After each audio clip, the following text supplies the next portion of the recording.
my God.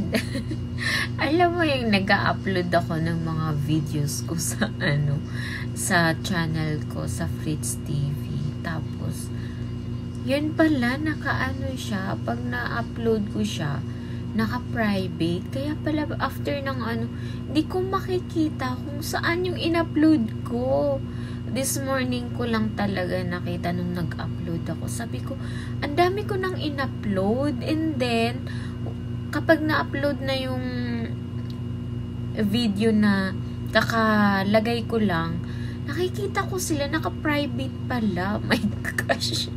Paano yun? Paano ko i-public yung yung video na yun sa YouTube? My God.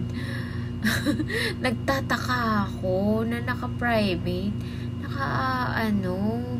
Yung mga ina-upload ko, naka-private pala. My gosh. Ayan tuloy, nahihirapan ako. My God.